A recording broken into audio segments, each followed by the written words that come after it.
नमस्कार. झेपमध्ये मी श्रीनिधी सर्वांचं पुन्हा एकदा स्वागत करते. मागील आठवड्यात माननीय श्रीकांत सहस्रबुद्धे या मराठी उद्योजकाचा जीवन प्रवास आणि त्यांची यशोगाथा उलगडण्यास आपण प्रारंभ केला. तर आज आपण सादर करत आहोत त्या यशोगाथेचा उत्तरार्ध.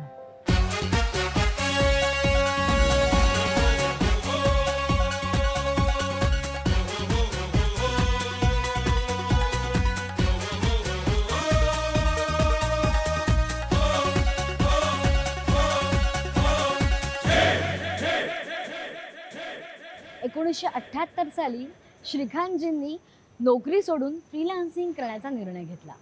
चव्हाण नावाच्या त्यांच्या एका मित्राने त्यांना एक स्टेबिलायझर तयार करण्यास सांगितलं. स्टॅबिलायझर पहिल्यांदा तयार केला टीव्ही करता. मग तो 5% कसा आणायचा ह्याच्यावर बरंच काही करून सर्किट नीट कसं करायला लागेल त्याकरता ते डिझाईन केलं. त्याप्रमाणे चालवून बघितलं. आधी ते चाललं व्यवस्थित. मग त्याने आणखीन 4-5 स्टॅबिलायझरची ऑर्डर आणली. त्याच्यानंतर असंच मग हे करायचं कुठं सगळं, हे करायला कुठेतरी जागा पाहिजे. मी प्रभात रोडला एक ओळखीचे गृहस्थ होते, असे वयस्कर गृहस्थ होते. त्यांचा बंगला होता तिथे आणि या बंगल्याला एक गॅरेज होतं. त्यांना जाऊन भेटलो आणि त्यांना सांगितलं हे असं असं माझी करायची इच्छा आहे. आणि मग त्यांनी जागा द्यायचं कबूल केलं आणि भाडं अगदी नॉमिनल ₹50 भाडं होतं महिन्याचं आणि ते परवडणार होतं आम्हाला त्यावेळेला. त्यामुळे मी ते डिसाईड केलं ही जागा घ्यायची आपण 1 तारखेपासून. आणि मग मी नोकरी सोडून दिली. सेमीकंडक्टर डिव्हायसेस किंवा कॉम्पोनंट्स जे काही असतात त्याची टेस्टिंग इक्विपमेंट बनवण्याचा माझा सेमीकंडक्टरमधला अनुभव होता. त्याचा वापर करायचं मी ठरवलं. त्याच वेळेला भोसरी MIDCमध्ये काही कपॅसिटर मॅन्युफॅक्चर करणाऱ्या कंपन्या आहेत.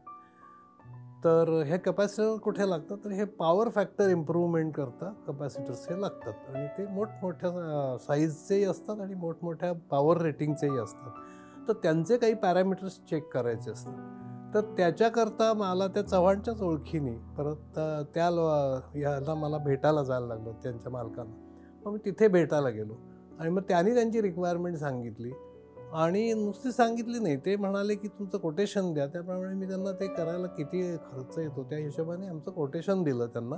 आणि कोटेशन दिल्यावर त्यांनी चक्क मला ताबडतोब ॲडव्हान्स देऊन टाकलं. त्याचा 50% ॲडव्हान्स दिला त्यांनी. त्याला काहीतरी 4-1 हजार रुपये किंमत होत होती त्यावेळेला. 2,000 रुपये लगेच काढून कॅश देऊन टाकले आणि मग आम्ही ते सगळं बनवायला घेतलं. मग ते त्याप्रमाणे बनवलं सगळं. आमच्या इथे आधी टेस्ट केलं आणि मग त्याप्रमाणे he was very happy with the performance. आपल्या इथे रिले मॅन्युफॅक्चरर्स पुण्यात 1-2-3 आहेत. त्यातले प्रसिद्ध म्हणजे त्यावेळेचे सौदामिनी इन्स्ट्रुमेंट्स हे अगदी प्रसिद्ध नाव होतं. त्यांचे भाऊ जोशी, आता दुर्दैवाने ते नाही आहेत हयात, पण त्यांनी हा कारखाना सुरू केला होता आणि ते रिले बनवायचे. तर त्यांना जेव्हा मी जाऊन भेटलो आणि त्यांना सांगितलं की मी असे टेस्टिंग इक्विपमेंट बनवतो, तर त्यांनी ताबडतोब मला सांगितलं की आमच्या रिले करता तू हे बनवून दे मला. आणि ह्याचे कोणकोणत्या टाईपचे रिले किती चेक करायचे आणि कोणकोणते पॅरामीटर चेक करायचे हे सगळं मला त्यांनी सांगितलं. त्याप्रमाणे आम्ही ते डिझाईन केलं. डिझाईन केल्यानंतर आता तेव्हा पेपरवरच डिझाईन असतं, कॉम्प्युटर वगैरे काही भानगडी नव्हत्याच. आणि मग त्यावेळेला ते म्हणाले ठीक आहे, मी तुला 1,000 रुपये ॲडव्हान्स देतो.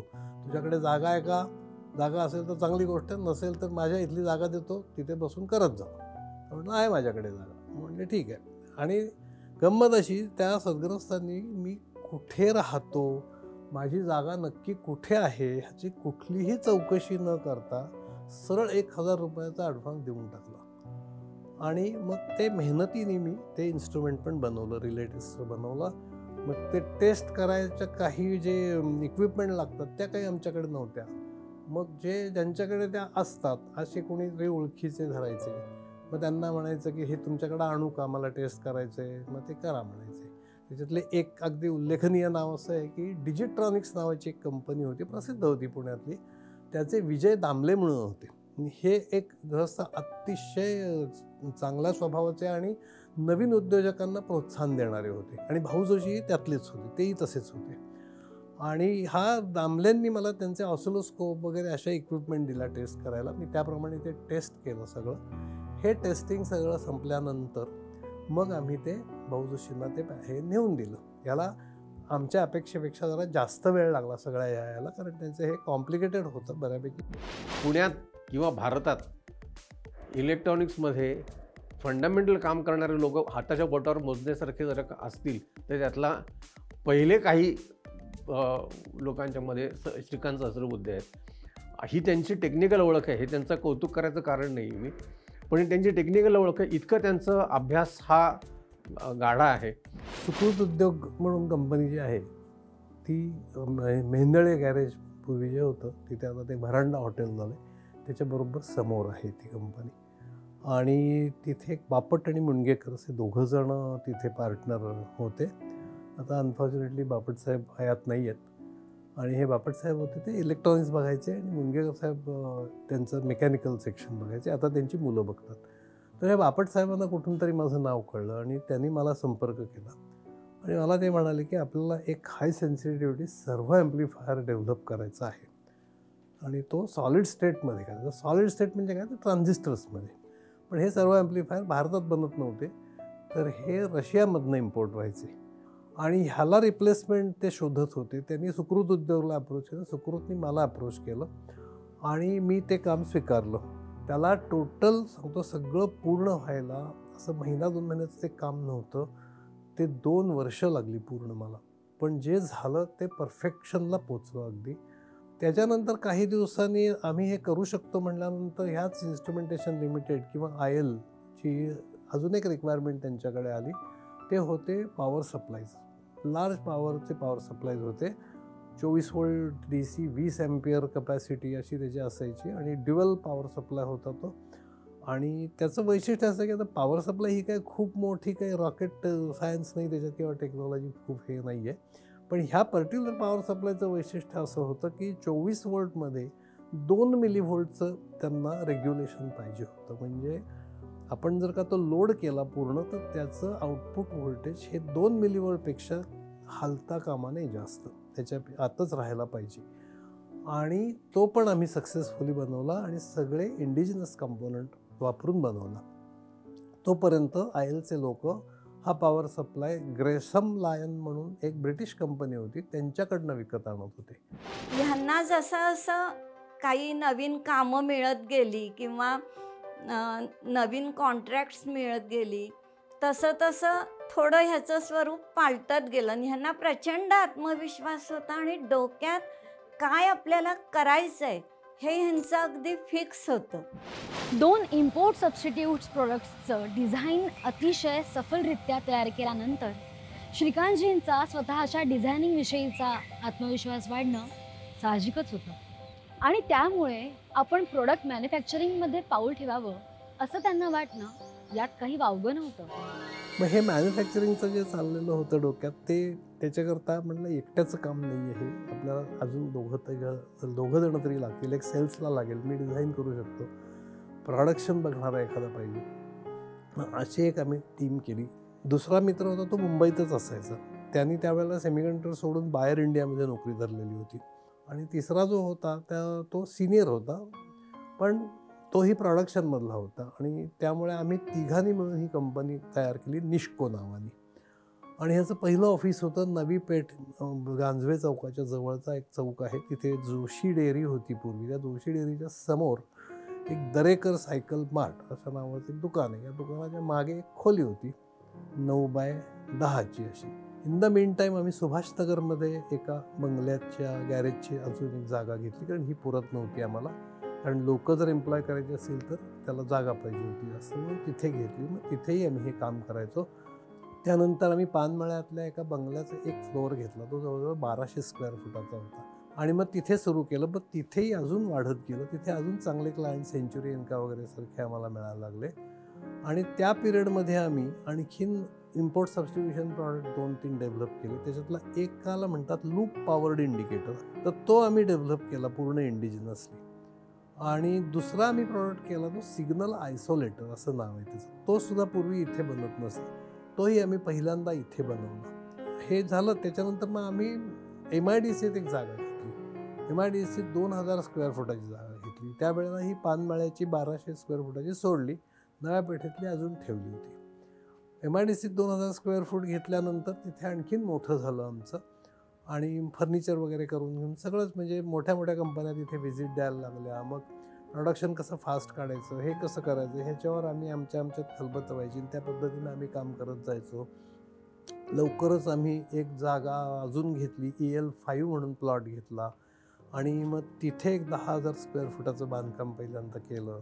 आणि त्याच्या पाठोपाठ एक 2-3 वर्षातच म्हणजे जवळजवळ 97 साली मला वाटतं का 94 साली आम्ही ही जागा घेतली EL54, म्हणजे आता जिथे मानस आहे ही जागा घेतली. आणि तिथे 2000 स्क्वेअर फुटाची बिल्डिंग बांधली. इथे आमची आयडिया होती इथे R&D हाऊस करायचं, निष्को R&D हाऊस इथे करायचं, आणि म्हणून ती जागा घेतली. कधी कधी म्हणजे खाचखळगे येतातच कुठलाही बिझनेस करायचा म्हटल्यानंतर, आणि सामान्य माणसाला तर प्रचंड अडचणी असतात. पण ह्यांनी त्या सगळ्यावर मात केली, स्वतःच्या बळावर केली आणि एकट्याने धडपड करून हे आजचं यश मिळवले. समहाऊ काहीतरी झालं आणि एकाने असं ठरवलं की आपण वेगळं व्हायचं आता ह्याच्यात नाही. मग आम्ही काही जास्त खटखट न करता मी पण त्याच्यात मान्यता देऊन टाकली त्याला. आणि 3 जागा होत्या तर तिघांनी 3 जागा घ्यायच्या. आणि मग हे R&D हाऊस जे केलं होतं ते माझ्याच करता होतं, म्हणून मग मी ही जागा माझ्याकडे आली. आणि जागा खूप मोठी होती, सगळी जवळजवळ 16,000 स्क्वेअर फुटाचा प्लॉट आणि 2000ची बिल्डिंग. त्यामुळे अनफॉर्च्युनेटली माझ्या वाट्याला कॅश फार कमी आली त्याच्यातली. मग मी असं ठरवलं की आता आपण वेगळं झालोच आहोत तर वेगळी कंपनी स्थापन करायची, बायकोशिवाय दुसरा पार्टनर घ्यायचा नाही तिथे. आणि जे काही प्रॉडक्ट करायचे ते पूर्ण इम्पोर्ट सबस्टिट्यूशनचेच प्रॉडक्ट आपण हातात घ्यायचे आणि त्याकरता वेगळी कंपनी स्थापन करायची. लक्षात घ्या, उद्योजकाची मूळ प्रवृत्ती ही जोखीम पत्करण्याचीच असते. आणि त्यामुळे उद्योगात कितीही अपयश आलं, सेटबॅक बसला, तरी पुन्हा नव्याने उभं राहून नवीन उद्योग करण्याकडे त्या उद्योजकाचा कल असतो. श्रीकांतजींच्या बाबतीत देखील असंच काहीसं घडलं. तर मानस मायक्रो सिस्टीम्स ही पण प्रायव्हेट लिमिटेडच करायची होती आणि आम्ही दोघंच डायरेक्टर त्याच्यात. अशा तऱ्हेने ही कंपनी फॉर्म केली. जरी असं ठरवलं होतं की निष्कोची प्रॉडक्ट्स परत बनवायची नाही, पण तरीसुद्धा काही नवीन प्रॉडक्ट डेव्हलप होत नाही तोपर्यंत बनवणं मला भागच होतं आणि मी ती बनवत होतो. आणि ही बनवताना ते फ्लो मीटर कसा करायचा ह्यावरही माझं विचारमंथन चालू होतं. आणि इलेक्ट्रोमॅग्नेटिक फ्लो मीटर करायचा. आणि हा का करायचा, तर त्यावेळेला इलेक्ट्रोमॅग्नेटिक फ्लो मीटर करणाऱ्या कंपन्या फक्त मल्टीनॅशनल होत्या. त्यातली एक होती एनड्रेस अँड हाऊस, यांचा प्लांट औरंगाबादमध्ये आहे. आणि दुसरी कंपनी आहे क्रोने मार्शल.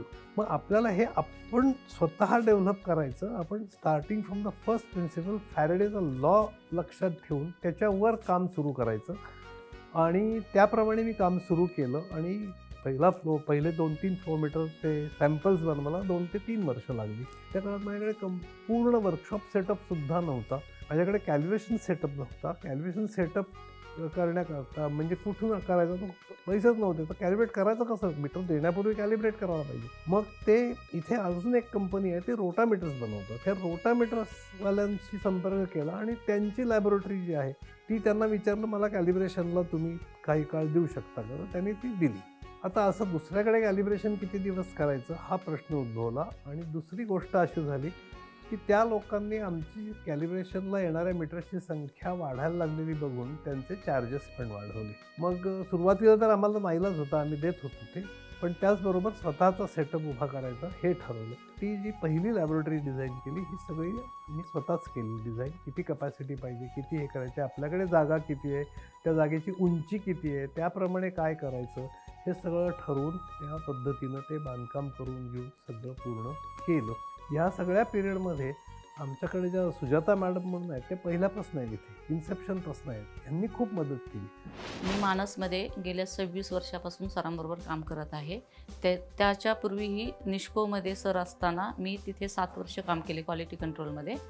आणि त्यानंतर जेव्हा मानस चालू झाले, म्हणजे काही कारणांमुळे मी वैयक्तिक माझ्या कारणामुळं निष्को कंपनी सोडली. आणि जेव्हा मानस चालू झालं त्याच्यानंतर मी इथे जॉईन झाले आणि सरांबरोबर कामाला सुरुवात केली.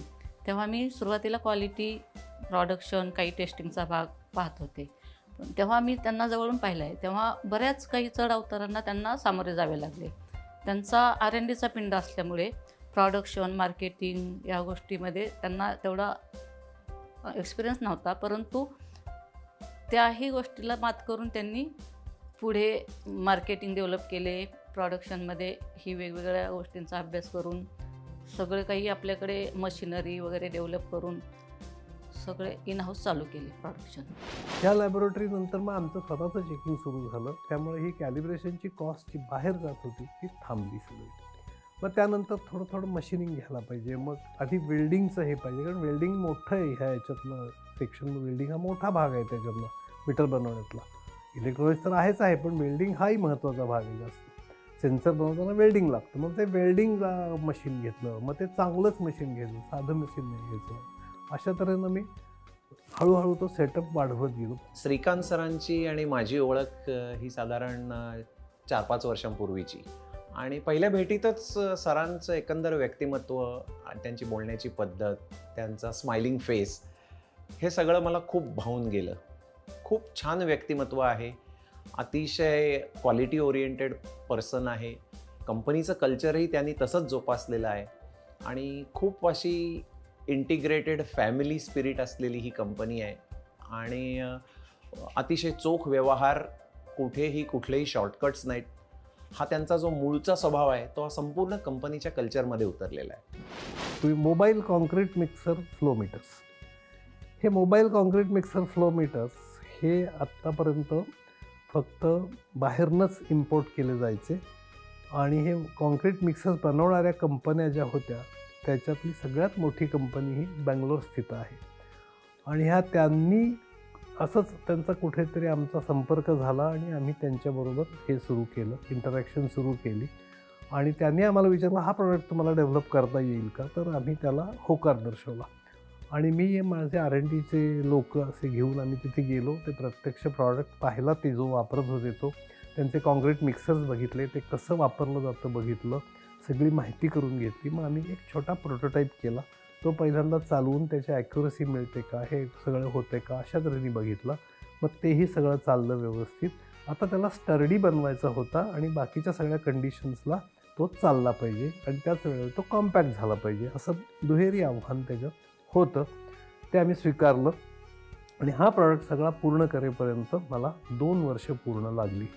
हे सगळं झाल्यानंतर मग असं झालं की आता कंपनी ही कॅश रिच झाली आमची, कारण आम्हाला चांगल्यापैकी इकडनंही ऑर्डर्स होत्या. इलेक्ट्रोमॅग्नेटिकच्या नेहमीची जी मीटर्स आहेत त्याच्याकडनं पण ऑर्डर्स होत्या. आमची वेगवेगळ्या वॉटर बोर्ड्समध्ये अप्रूव्हल झाली होती. महाराष्ट्र, कर्नाटक, गुजरात, राजस्थान, त्याच्यानंतर तुमचं उत्तर प्रदेश जल निगम, ह्या सगळीकडे आमची अप्रूव्हल झाली होती. आणि तिथल्या याच्याकडनं आम्हाला ऑर्डर्स मिळायला लागल्या होत्या. आणि ह्यामुळं मग आता काय करायचं, तर मग असं ठरवलं की आता आपण अजून एक प्रॉडक्ट डेव्हलप करायचा, इम्पोर्ट सबस्टिट्यूशनचा दुसरा प्रॉडक्ट डेव्हलप करायचा. मग हा दुसरा प्रॉडक्ट काय होता, तर तो प्रॉडक्ट आहे त्याला म्हणतात thermal dispersion mass flow meter. पण हा प्रॉडक्ट डेव्हलप करायचं जेव्हा मनावर घेतलं तेव्हा आधी त्याचा अभ्यास केला आणि मग लक्षात आलं की ह्याची लॅबोरेटरी आपल्याकडे असणं गरजेचं आहे. मग आधी चौकशी केली की ते जवळपास कुठे अशी लॅबोरेटरी आहे का की जिथून आपण कॅलिब्रेट करून आणू शकू सुरुवातीला. तर तशीही कुठे नाही आहे इथे. एकच लॅबोरेटरी तशी आहे, ती आहे केरळमध्ये, पलक्कड म्हणून गाव आहे तिथे आहे. त्याचं नाव आहे fluid control research institute, FCRI असं त्याचं शॉर्ट फॉर्म आहे. आणि ही गव्हर्मेंट ओन्ड लॅबोरेटरी, अतिशय रिनाऊंड लॅबोरेटरी, खूप चांगली लॅबोरेटरी आहे ही. त्यांच्याकडेच एकमेव सेटअप होता. मग मी असा विचार केला की मग आपण हा सेटअप पहिल्यांदा आपल्याला करायला पाहिजे. मग हा सेटअप करायचा म्हणजे हा परत डिझाईन करायला पाहिजे व्यवस्थित. त्याप्रमाणे मी सबन लॅबोरेटरी ही डिझाईन केली. ही डिझाईन केल्यानंतर ही उभी करायला सुद्धा मला जवळजवळ 1.5 वर्ष लागलं. कारण त्याच्यात काही मास्टर्स होते ते इम्पोर्ट करावे लागले. त्याच्यानंतर काही बनवून घ्यायच्या ते इक्विपमेंट, त्याला सर्टन अप्रुव्हल्स लागतात, ती सगळी घ्यायला लागली. ते सगळं करून आम्ही ही सगळी लॅबोरेटरी एस्टॅब्लिश केली, चालू केली. त्याच्यात जी मीटर्स तयार होतात ती पलक्कडच्या लॅबोरेटरीमध्ये नेऊन चेक केली, व्हेरिफिकेशन केलं की आपली लॅबोरेटरी बरोबर चालते का नाही चालत. हे जेव्हा सगळं प्रूव्ह झालं तेव्हा आम्ही ते उरलेलं डिझाईन ह्या मीटर्सचं संपूर्ण केलं. ते इथे टेस्ट व्हायला लागले, नंतर ते कस्टमर्सकडे ट्रायलला द्यायला लागलो. त्याचेही रिझल्ट्स चांगले आले. सुरुवातीला आम्ही फक्त कॉम्प्रेस्ड एअरला देत होतो, मग हळूहळू अजून त्याच्यातला अभ्यास आम्ही केला. त्या अभ्यासानंतर असं लक्षात आलं की आपण काही मायनॉर चेंजेस त्याच्या सॉफ्टवेअरमध्ये केले आणि थोडं फिजिक्सच्या काही फंडाजमध्ये आपण हात घातला तर आपल्याला इतर गॅसेसलाही ते तितक्याच इफेक्टिव्हली देता येईल. म्हणून मग आम्ही ऑक्सिजन करता ते करायला लागलो. त्याच्यानंतर कॉम्प्रेस नायट्रोजन करता द्यायला लागलो. कॉम्प्रेस एअरला तर देतच होतो, CNGला द्यायला लागलो. पण मग LPG CNG हे फ्युएल गॅसेस आहेत आणि ह्याची डिमांड पण खूप आहे. पुन्हा हाच ॲडव्हान्टेज आमच्याकडे होता. आमच्याकडे स्वतःची कॅलिब्रेशन लॅबोरेटरी होती म्हणजे आणि त्याचबरोबर आमच्या मीटरच्या किमती ह्या पुन्हा परदेशी मीटरच्या किमतीच्या निम्म्यानीच आहेत जवळजवळ, आणि तरीसुद्धा आम्ही त्याच्यात कम्फर्टेबल आहोत. तिसरं महत्त्वाचं ॲप्लिकेशन होतं बायोगॅस. बायोगॅसचा एक हल्ली खूप हे वाढायला लागलेला आहे उपयोग. आम्ही स्वतःच्या प्लॅन्टमध्ये सुद्धा एक छोटासा बायोगॅस प्लॅन्ट बसवलेला आहे आणि त्याच्यावरच आम्ही पहिली ट्रायल घेतली बायोगॅसची. आणि त्याच्यावर जेव्हा ते चालू झालं तेव्हा आम्ही इतरांना द्यायला लागलो. काही जे माहितीचे कस्टमर आहेत त्यांना आधी दिलं, काय फीडबॅक येतात, काय चालतं, काय प्रॉब्लेम येतात. ते प्रॉब्लेम काही याच्यात आले, मी काय आले नाही तसं म्हणणार नाही, पण त्याप्रमाणे त्याच्यात मी मॉडिफिकेशन्स करायला लागली. त्या प्रोबमध्ये मॉडिफिकेशन केली आणि तिथे पण ते सक्सेसफुली चालू झाले. 78 सालापासून ह्यांच्या डोक्यात एकच ध्यास होता की जे आपण बनवू शकतो ते बाहेर न आणायच्या नाहीत गोष्टी, आणि त्या मी करणार. आणि त्यांनी केल्या. गेल्या 40 वर्ष धडपड करून त्यांनी त्या इथे नवीन विश्व निर्माण केलं, नवीन प्रॉडक्ट निर्माण केले की आज जागतिक पातळीवरती हे उतरलेले आहेत आणि त्याच्यात यशस्वी झालेले आहेत. आणि अजूनही ही अशीच उमेद मला आहे. अजून एक 5 वर्ष तरी मला असं वाटतं की मी सहज काम करू शकेन ह्याच्यात आणि नवीन नवीन प्रॉडक्टवर अजूनही काम करू शकेन असा मला विश्वास आहे. मानसचे श्रीकांत सहस्त्रबुद्धे हे माणूस म्हणून माणसासाठी खूप काही करतात. दुसरी गोष्ट की आमच्या एम्प्लॉयमध्ये असे कॅन्सरसारखे आजार मोठमोठे 2 झाले, तर त्यांच्यासाठी पण त्यांनी आर्थिक मदत खूप केली. आता आमच्याकडे जेवढे वर्कर आहेत त्या सगळ्यांची मेडिक्लेम फॅसिलिटी आहे 4 लाखापर्यंतची. त्याच्यानंतर त्या व्यतिरिक्त मी त्यांना 25,000 रुपये पर इयर असा मेडिकल अलाउन्स देतो की ज्यामुळे त्यांना हॉस्पिटलायझेशन होत नाही पण पैसे औषधांवर खर्च होतात, त्याची काहीतरी रिएम्बर्समेंट आपल्याकडनं जायला पाहिजे म्हणून केलेलं आहे. श्रीकांत सहस्त्रबुद्धे सर यांच्याबद्दल जर बोलायचं झालं तर स्टाफ असेल किंवा वर्कर्स स्टाफ असेल यांच्याबद्दल जर बोलायचं झालं तर ते कधी दोघांमध्ये भेदभाव करत नाहीत. दुसरी गोष्ट त्यांच्याबद्दल सांगायची झाली तर ते खूप म्हणजे प्रत्येक गोष्टीमध्ये प्रत्येक एम्प्लॉयला भले तो कॉन्ट्रॅक्ट असो किंवा ऑन रोल असो, त्यांना आर्थिक मदत असेल किंवा कुठल्याही प्रकारची खर्च अडीअडचणी असतील तर त्यांना वेळोवेळी ती मदत करतात. मला जॉईन होऊन इथे 26 वर्ष झाली. श्रीकांत सरांबद्दल बोलायचं झालं तर त्यांच्यामध्ये प्रचंड चिकाटी आहे. एखादी गोष्ट कुठेतरी तडीस न्यायची म्हणली तर ते शेवटपर्यंत त्याच्या मागे अगदी हात धरून लागतात पूर्ण. ती क्वालिटी मेंटेन करून ती शेवटपर्यंत तशी कशी मेंटेन करायची हे सगळं आम्ही त्यांच्याकडनं शिकलो. आणि टेक्निकल नॉलेज बऱ्यापैकी प्रचंड आहे त्या माणसाला. आपल्याकडे एका संतांनी सांगितलेलं आहे, धोपट मार्गा सोडू नको, उगाच भटकत फिरू नको. माझं थोडंसं उलटं झालं. बिकट वाट वहिवाट नसावी त्याऐवजी बिकट वाट वहिवाट असावी. धोपट मार्गात जाऊ नको, उगा कुणाचे ऐकू नको. अशा पद्धतीत मी तरी काम केलं आणि परमेश्वराने त्याला यश दिलेलं आहे.